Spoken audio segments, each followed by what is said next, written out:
Arquitetura de processadores. A arquitetura moderna de microprocessadores é um dos sistemas mais complexos já criados pelo ser humano. Um único chip de silício, aproximadamente do tamanho de uma unha, pode conter vários processadores de alto desempenho, grandes memórias cache e a lógica necessária para conectá-los a dispositivos externos. Em termos de desempenho, os processadores implementados em um único chip hoje superam enormemente os supercomputadores que custavam mais de 10 milhões de dólares há apenas 20 anos. Até agora, vimos os sistemas computacionais apenas até o nível de programas em linguagem de máquina. Vimos que um processador deve executar uma sequência de instruções, onde cada instrução realiza alguma operação primitiva, como adicionar dois números. Uma instrução é codificada em forma binária, como uma sequência de um ou mais bits. As instruções suportadas por um processador específico e suas codificações em bits são conhecidas como arquitetura do conjunto de instruções, ISA. Diferentes famílias de processadores, como Intel IA32 e x86-64, IBM Freescale Power e a família de processadores ARM, têm ISA diferentes. Um programa compilado para um tipo de máquina não funcionará em outro. Por outro lado, existem muitos modelos diferentes de processadores dentro de uma única família, cada fabricante produzindo processadores com desempenho e complexidade cada vez maiores, mas mantendo a compatibilidade no nível da ISA. Neste capítulo, veremos brevemente o design do hardware do processador, estudando como um sistema de hardware pode executar as instruções de uma ISA específica. Isso nos dará uma melhor compreensão de como os computadores funcionam e dos desafios tecnológicos enfrentados pelos fabricantes de computadores. Um conceito importante é que a forma como um processador moderno opera pode ser bem diferente do modelo de computação implicado pela ISA. O modelo ISA parece implicar execução sequencial de instruções, onde cada instrução é buscada e executada até a conclusão antes que a próxima comece. Ao executar diferentes partes de múltiplas instruções simultaneamente, o processador pode atingir um desempenho mais alto do que se executasse apenas uma instrução por vez. Mecanismos especiais são usados para garantir que o processador calcule os mesmos resultados que calcularia com execução sequencial. A ideia de usar truques inteligentes para melhorar o desempenho, mantendo a funcionalidade de um modelo mais simples e abstrato, é bem conhecida na ciência da computação.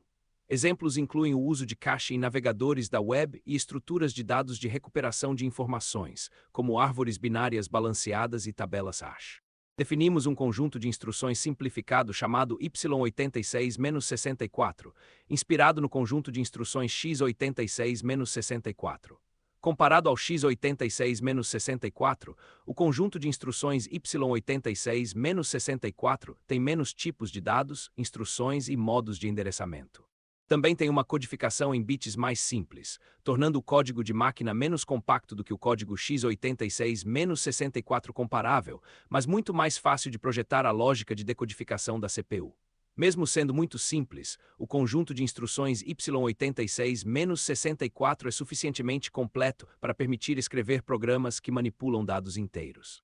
Para projetar um processador, precisamos entender o design de hardware digital.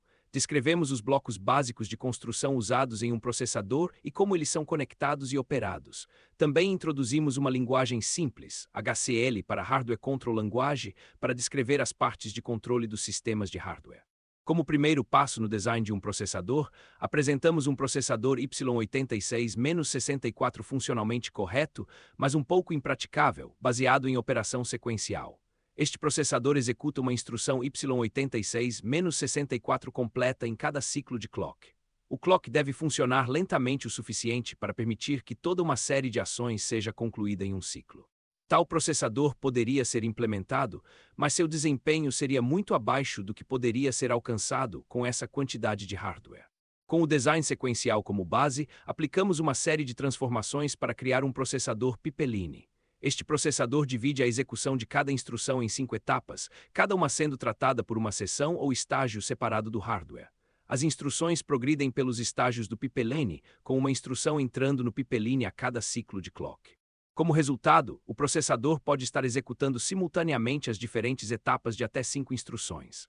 Fazer com que este processador preserve o comportamento sequencial da ISA x86-64 requer lidar com várias condições de risco, onde a localização ou os operandos de uma instrução dependem daqueles de outras instruções que ainda estão no Pipeline.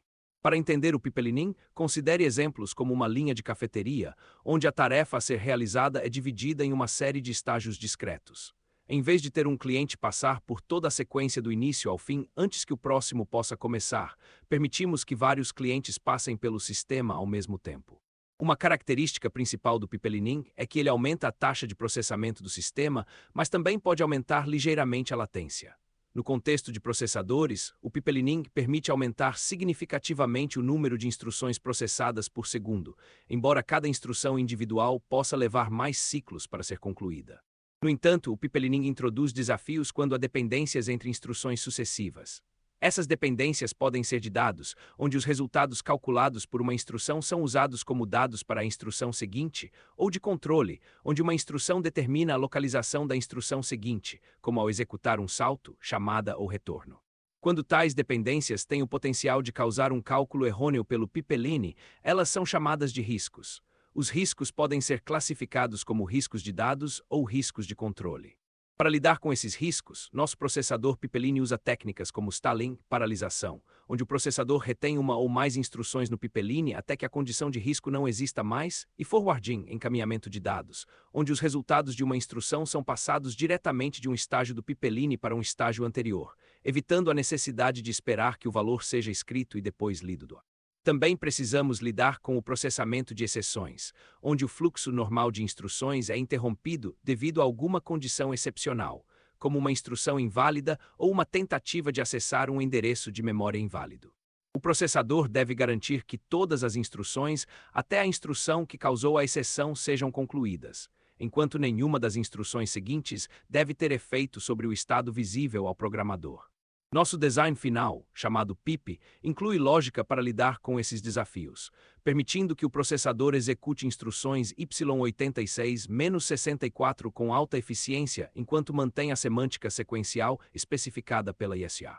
Mesmo com todos esses mecanismos de controle, o processador pipeline consegue atingir um CPI, ciclos por instrução de cerca de 1,27, significativamente melhor que o processador sequencial. É importante notar que nosso design é uma simplificação de processadores reais, que incluem recursos adicionais como instruções de múltiplos ciclos para operações complexas como multiplicação e divisão e interação com um sistema de memória hierárquico, incluindo caches e memória virtual. No entanto, os princípios básicos que exploramos pipelinim, forwarding, stalling e controle cuidadoso para manter a semântica da ISA são fundamentais para o design de processadores modernos.